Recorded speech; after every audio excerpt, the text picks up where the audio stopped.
I'm really pleased to introduce you to our final keynote speaker for this year's Tax Research Network annual conference. Helen Whiteman is the CEO of the Chartered Institute of Tax, a role that she's held since September last year, 2019. Prior to that, she was the CEO of the Chartered Institute of Legal Executives. Helen has a background both in law, having studied at undergraduate levels and worked in that area for a number of years, and also in IT. So brings together a breadth of experience to be taking the Chartered Institute of Tax forward in these very interesting times. She's currently working on a strategy together with the executive and the council of the CIOT, of which she's going to share a little bit of information with us this afternoon, particularly associated with the first of the themes for that new strategy in developing the education and learning remit of the Institute. There are two other themes to that strategy that she will also touch upon in her talk. Firstly, pursuing excellence and promoting standard development in taxation. And then thirdly, engaging and growing membership. But we've asked her today, particularly as this is the Tax Education Day, to speak about the way in which the Institute, as a key hirer of the students that we produce as tax educators, is looking to develop its strategy in that area, both to think about the role that we could and should be playing to develop tax educators of the future, and in the way in which she sees, and the Chartered Institute of Tax sees, the profession developing over the near future. So I'm really pleased to welcome Helen to the Tax Research Network today. Thank her for being willing to engage with us, for pre-recording her lecture, and for being willing to be part of a live session that we will go into immediately after Helen's pre-recorded presentation is complete. So thank you very much for joining us today, Helen, and for speaking to us. Thank you. Hello, everyone. Thank you for the opportunity to speak briefly at the 2020 Tax Research Network Conference, virtually this year in Cambridge. I'm going to tell you a little bit about the work of the Chartered Institute of Taxation, the CIOT, insofar as it engages with academia. And along the way, I'm going to share a few thoughts about the consumer of tax services, regulation and education standards, and ask you a few questions which I hope we can explore in person at the sessions being arranged by the conference team. A little about me. I'm not a tax advisor, nor am I a lawyer. For the past 15 years or so, I have worked in the professional services sector, either for a professional body or a regulator. Early in my career, I was a research fellow and teaching fellow at the University of Warwick, so I hope I know a little about the positive outcomes and relationships that can be developed when academia and industry work together. The CIOT is first and foremost an education charity, a professional charter body with a membership of some 17,000 chartered tax advisors. Membership is open to those who have passed the relevant examinations and meet our academic standards, which are set and assessed at level 7. At any one time, there are in the region of 4,000 students who are generally qualified accountants or lawyers and wish to specialise further in tax through taking our qualification. We are a relatively small charity with 80 staff, and we work very closely with the Association of Taxation Technicians, the ATT, which offers tax compliance qualifications and apprenticeships. Through our Education Committee, the CIOT has a long history of supporting tax academia, and we engage in several ways. In 2004, the late John Tiley, in conjunction with Philip Baker, won the support of the committee to introduce a grant scheme for PhDs in tax. This recognised the fact that the UK at that time offered very few sources of funding for PhDs compared to many other countries, and there were also far fewer tax academics than in other jurisdictions. It was hoped that the scheme could make a positive difference and have a trickle-down effect on increasing the number of tax academics in the UK. You may have noticed, if you've had a look on the application form, that it also states that preference for the grants is given to those students who intend to remain in the UK to pursue an academic career. Since that time, funding of over £160,000 has been awarded by the CIOT for 38 PhDs, with 30 of these being completed to date. Many of the recipients are now lecturers, both in the UK and across the world, and they are a very impressive alumni group, which the Institute is very proud to have helped support. For several years, the committee has also awarded grants to assist with tax conferences, usually the TRN conference itself, of course, and also high-quality research related to the activities of the CIOT that will have an impact on the profession and/or businesses. Over the previous 5 years, over £90,000 has been awarded by the CIOT on this basis. One of the requirements of the research grants is for an article based on the research to be published in our journal called the Tax Advisor, and we send this out on a monthly basis, and it is also sent to several leading academics free of charge. Sadly, due to the financial constraints caused by COVID-19, we have had to suspend the grants for research projects and events for the rest of this year. But this kind of support is, of course, one of the ways in which we fulfil our charitable objects, and so we plan to open it up again as soon as we possibly can. Unlike many institutes, the CIOT does not automatically offer fellowship after a certain number of years of associate membership. Fellowship through the CIOT can only be achieved by writing a dissertation which meets the required level of scholarship and originality, or by submitting a body of work, which could be a book or a series of published articles, again showing scholarship and originality. However, the Institute's governing documents do allow a route for a maximum of 10 individuals per year to achieve direct fellowship, i.e. there is no requirement to pass the CTA exams and be an associate first. The Institute has a relationship with both the University of Birmingham regarding the MSc by Research into Taxation and the University of Oxford's MSc in Taxation. It is therefore possible to use the dissertation written for these degrees for a dual purpose and so achieve fellowship this way. A couple of caveats though: certain criteria must be met as per the direct fellowship application form on our website, and that includes having the signature of 2 sponsors who must be Institute members. It's also important to note that the marking is independent of the university marking.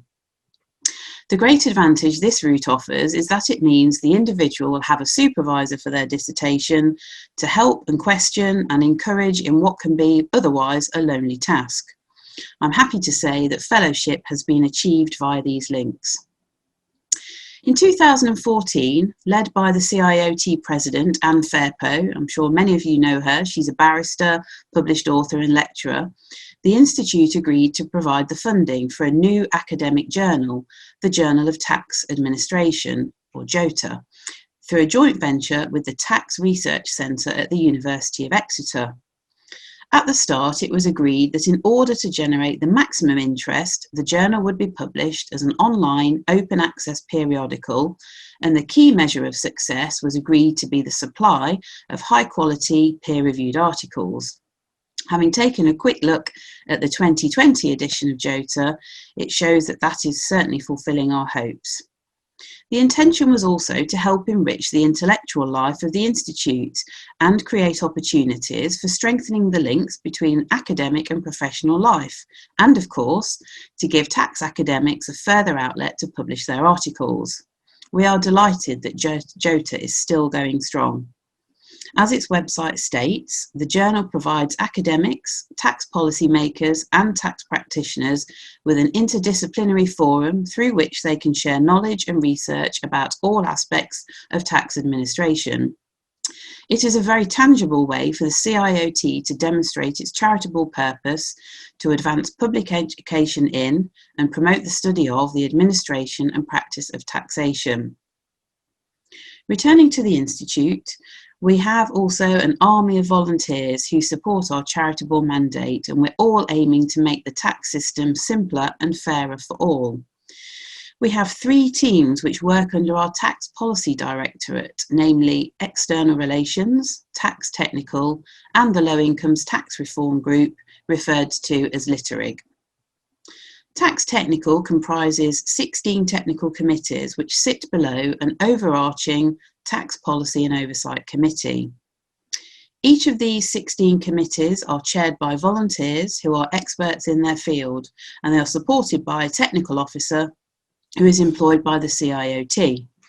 We cover all the key areas of tax, and in the last month we have formed a new committee which will look at what role tax might play in delivering a zero carbon Britain. The Low Incomes Tax Reform Group is an initiative of the CIOT which began back in 1998. Since that time, it has been working to improve the policy and processes of the tax credits and associated welfare systems for the benefit of those on low incomes. Everything they do is aimed at improving the tax and benefits experience of workers, pensioners, the self-employed, the employed, agency workers, migrants, students, those with a disability, carers, and many more. Litterig works extensively with HMRC, HM Treasury, Revenue Scotland, the Welsh Government, Welsh Revenue Authority, as well as a myriad of other government departments, local authorities, and devolved administrations. They comment on proposals and put forward their own ideas for improving the system. Too often, tax and related welfare laws and administrative systems are not designed with the low-income user in mind, and this often makes life difficult for those that Litterig are trying to help. Litterig has a dedicated website and a tax guide aimed specifically at students, covering everything a student might need to know from a tax perspective, from volunteering to student loans to travelling abroad. By the beginning of June this year, the Litterig website had received some 850,000 page views from 500,000 unique visitors, quite something. The top 2 pages most visited were related to self-employment and tax basics. CIOT and Litterig have always had a constructive working relationship with HMRC, and I would say that the arrival of COVID-19 has strengthened that dynamic even further. This can only be a good thing for the tax advisor and the taxpayer. We have been able to share the perspective of end users with HMRC, whilst it has needed to respond quickly and creatively to the pandemic and the subsequent relief schemes that the government has introduced. It can often be the case that legislation or rules are introduced which don't quite anticipate unintended consequences. I've seen this in the legal services sector with the introduction of the Legal Services Act back in 2007. It actually began life as an OFT review of competition in the professions. It became apparent fairly soon after the legislation was introduced that whilst the model of an overarching regulator, known as the Legal Services Board, would increase independence between the legal profession and government, the model of regulation based on professional title or preservation of reserved areas of law, such as conveyancing, didn't and doesn't quite align to risk-based models of professional service delivery. Ultimately, the cost of regulation and compliance with regulation is passed to the consumer. Let's for a moment consider professional advice from the perspective of the end user, the individual consumer or the business consumer. I would argue that professional title only goes so far in establishing trust between the person providing the advice and the person receiving the advice. What I mean by this is that when you or I want to sell a property or perhaps seek some tax advice, we want to know that the person dealing with our transaction is competent, as well as our being happy with the fee that they are proposing to charge and the speed at which the transaction can be achieved. But in reality, how many consumers would think to inquire whether the person giving the advice is qualified, is regulated, completes annual CPD, and even has professional indemnity insurance? It is usually when transactions go pear-shaped that these matters come to light. And what happens when the advice is generated by software? What levels of assurance and protection are there for the end user? Each May, the CIOT invites a prominent speaker to deliver what we refer to as the CTA address. We have been very fortunate to have had 2 leading academics deliver the address in 2016 and 2020. Professor Judith Friedman, Pinsent Mason's Professor of Taxation Law at the University of Oxford, spoke in 2016 about the restoration of the right kind of trust between the taxpayer, the government, and its revenue collecting agency, HMRC.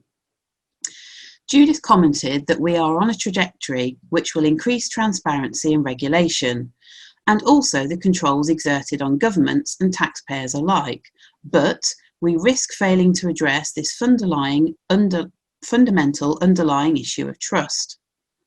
If transparency is increased, but trust is not, Judith said that the aims behind transparency, i.e. better tax collection, increased fairness or balance between groups and nations, will not be served.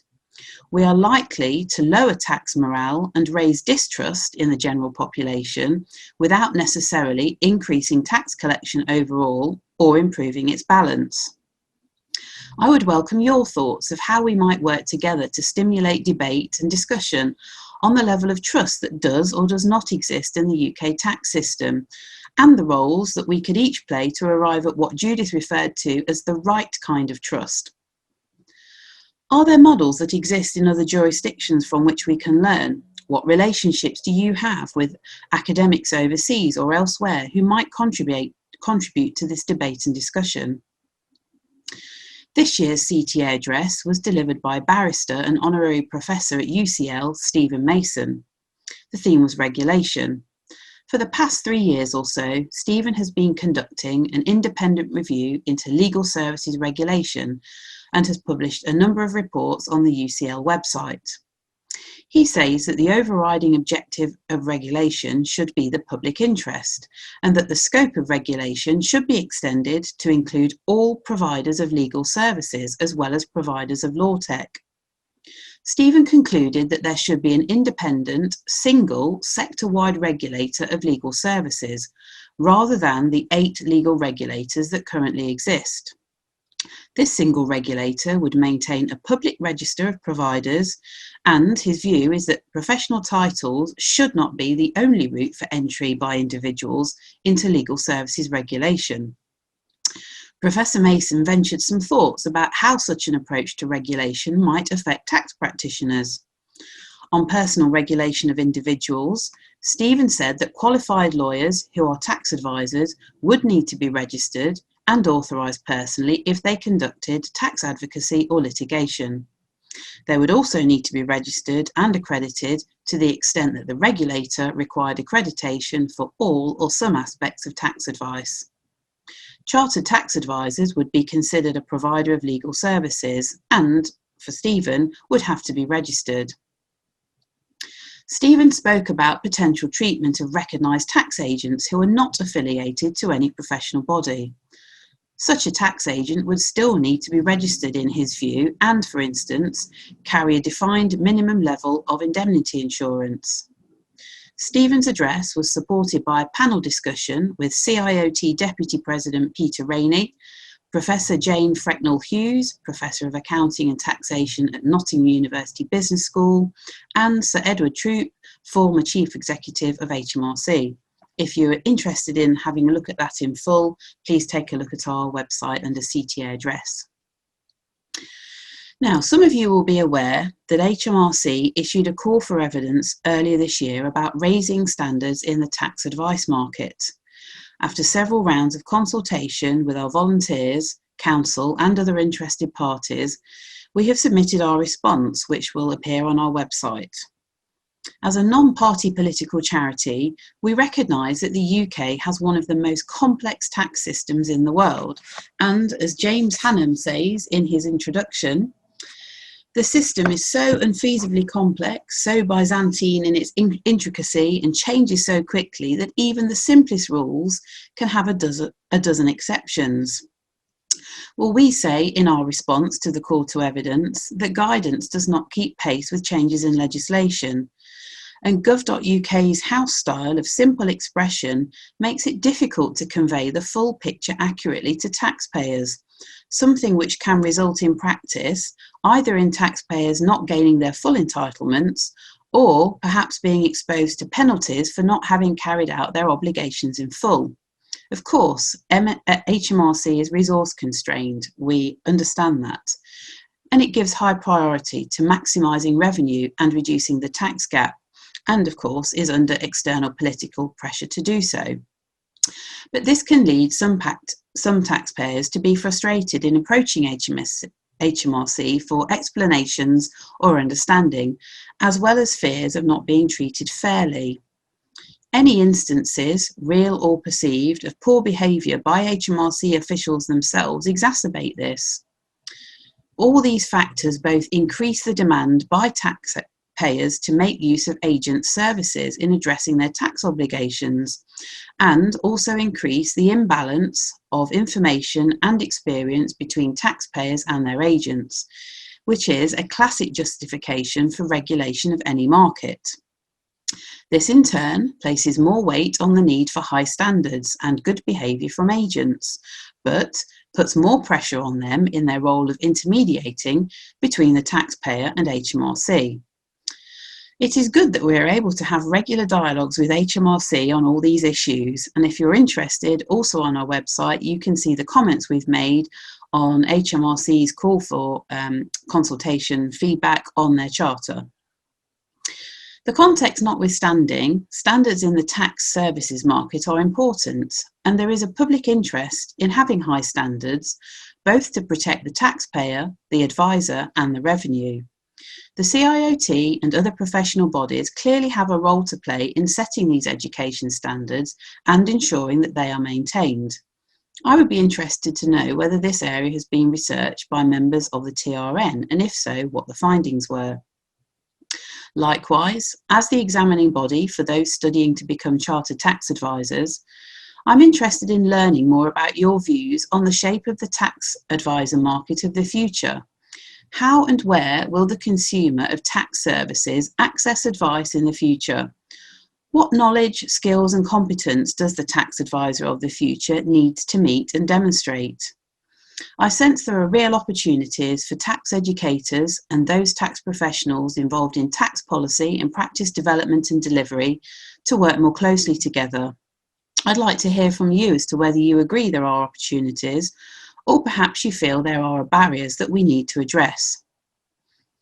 Occasionally, our monthly Tax Advisor magazine features articles from academics such as Professor Andy Limer, but we would welcome more engagement with tax academia, particularly when a research project has concluded and has direct, practical application for tax advisors. If you are embarking on a project and you think our members might contribute through a case study or survey, please let us know and we will try to support you. We want to contribute to provide a platform for learning, debate and improvement. We all have a contribution to make in ensuring the tax system is more efficient for taxpayers, their advisors and the authorities. At a time when all of our resources are under an element of pressure, it is surely worth exploring how we might find ways of working together to contribute to the tax system of the future that we would all wish to see. Thank you for joining me, and I look forward to speaking with you at the conference. Many thanks, Helen, for that fascinating discussion. It only remains for me to convey my thanks to you all for attending, to those who have contributed to the conference in whatever capacity, and in particular to my co-organisers Kate Withers and Andy Limer for all of their efforts. I'm sure that you will agree that these 3 days have been full of wonderful material, but of course it is our first attempt at a fully online conference. We hope to be at least partly back to normal next year. But if you do have any friendly or constructive feedback on how this conference has gone, we would be very pleased to hear from you at TRN2020 Cambridge at trn.org.uk. That's TRN2020 Cambridge at trn.org.uk. Thank you and goodbye.